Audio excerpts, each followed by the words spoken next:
aggressive. That is what you would call not just how this car looks, but also the strategy behind its India debut. It is the second AMG model to be built here in the country. Mercedes-Benz India has been very proactive the last few months, and this is just another example of that.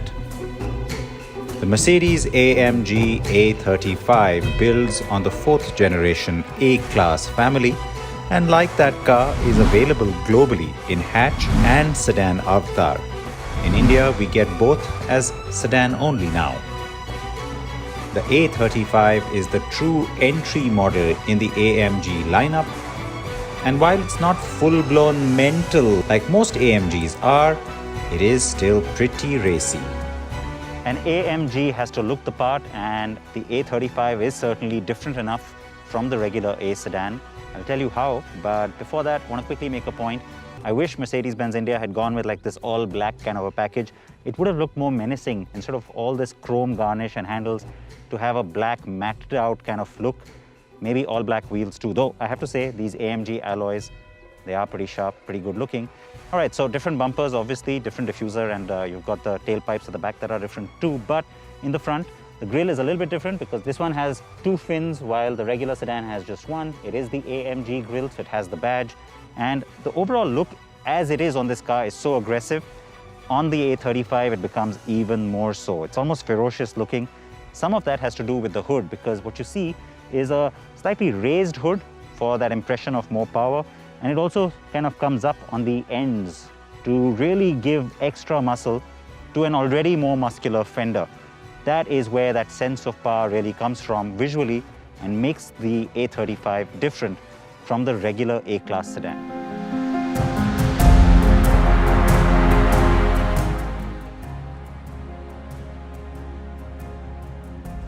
The car does not scream AMG from a mile, but yes, looks plenty aggressive and mean. The multi-beam LED headlights are sexy, and the taillight motif is my favorite new element. The A35 turned heads everywhere I drove it, and even though its dimensions may seem compact to you now, think back to a C-Class from say 12 or 15 years ago and things were not very different.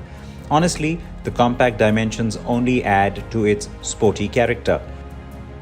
The A35 is coming in 6 shades: white, 2 silvers, black, the grey with me, and a denim blue, and you can get it in the bright yellow seen at the A-Class sedan Goa press drive on special order.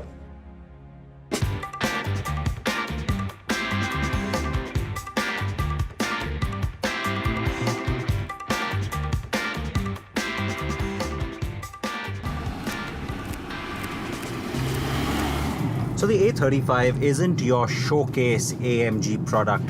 In this particular range, you do have the A45 and the A45S. They use the purebred AMG award-winning 4-cylinder engine. This engine, well, it's closer to the A250. But I'm not complaining, because what this allows is for an AMG product to become more accessible.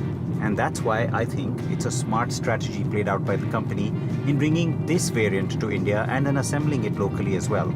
That puts it in a sweet spot on pricing. And you know what? May not be able to push it as hard as an A45S, but as far as you can push it, it is pretty precise and still a lot of fun.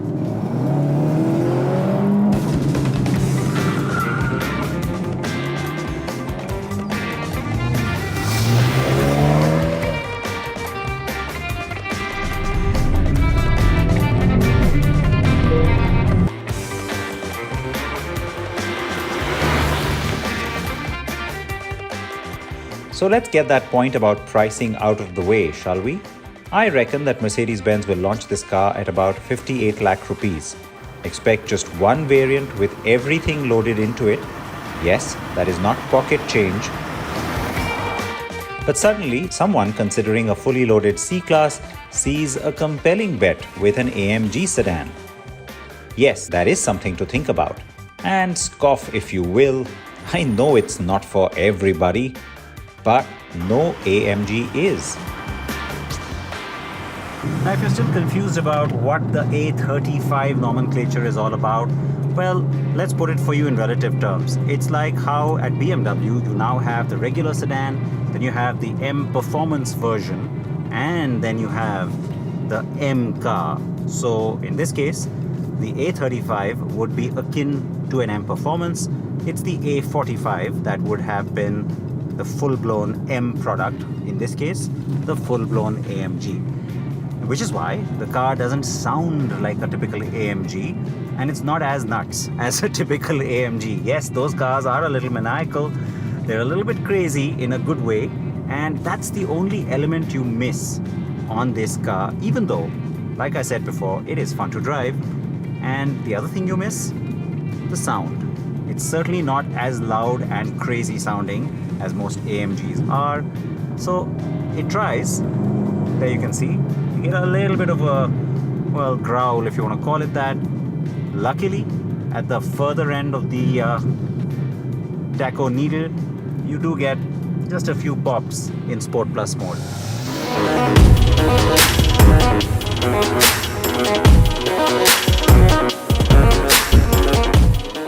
The car uses an AMG refined 4-cylinder motor that comes from the regular A-Class lineup, but only on the A220 and A250. While in India, we are getting the A200 with a smaller 1.3-litre engine. So there is ample separation between the two cars. Even so, the A35's motor makes a whole 80 horses more than the similar engine on the 250. The gearbox is quite nice and quick, and even though you miss the growl of an AMG, you still get the quick-shifting AMG transmission feel. The standard 4MATIC or 4-wheel drive system does a good job of giving you front-wheel bias, and yet sending enough traction to the rear wheels.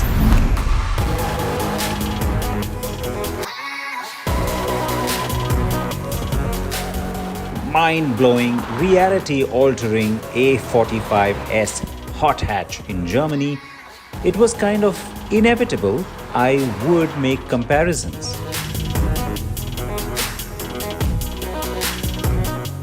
And yes, now having driven both extensively, I can say this. The comparison is not only unfair, but now I understand why it is not relevant either. The A45S is at the extreme edge of performance for those who want that kind of car and have the means and roads to drive one. The A35 is more real world, especially in the India context. But boy, is that vertical slat AMG grille on the A45 so much sexier.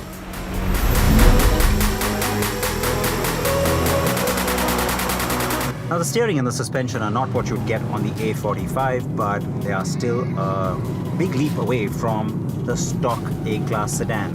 So you get that sense of agility and sportiness that you're looking for. The sport suspension, the sport seats, they all add to that exciting dynamic feel that the car does represent and present, but that steering just should have been a little bit stiffer.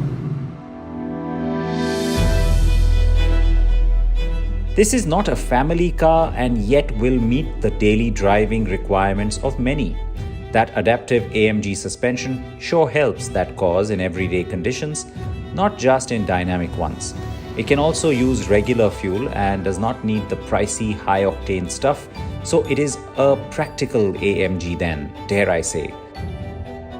And while it's most fun in Sport or Sport Plus modes, it remains reasonably frugal when being driven sedately in other modes.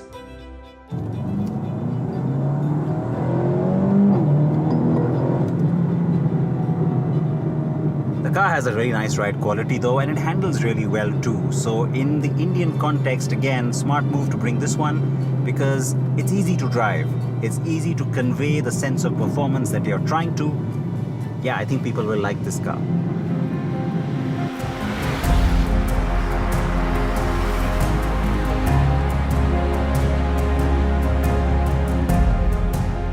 The cabin is plush and well finished. The sporty black theme gets enhanced by the use of sports seats up front, with the Dynamica upholstery and the embossed leather steering wheel. The rear is reasonably roomy and legroom is not bad. You get the high-end Burmester sound system, huge touchscreen displays, connectivity, the MBUX interface with virtual assistant, and active park assist, besides a whole host of other features including